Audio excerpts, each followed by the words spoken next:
Bonjour ou bonsoir, réseau dépendre dans Air Bolande de partout.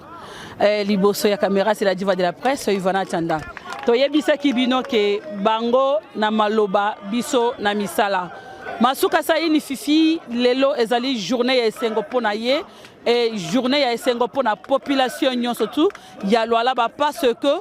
tozo participer na fonctionnement ya bras satellitaire ya aéroport international ya Kolwezi. Ndenge bomona ki chef de l'État aleka ki a inauguré ki aérogare ya aéroport à Kolwezi obokuna na simananga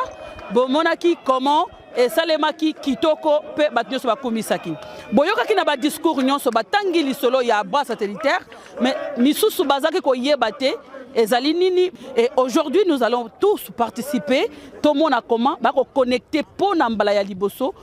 bras satellitaire na biso na vol CA pour na mbala liboso na R2C parce que tous na ba aéroport na R2C tous na aéroport mon côté ezalakana bras satellitaire toyebisa kabino que vision chef de l'État eza ya ko transformer Congo ko pesa biso image mususu ko longola biso na image oto yebaki na kala ya ke Congo eza mboka moko boya biloko ebeba pendant que chef de l'État Fatou Beton na vision na ye oyo ye lelo aza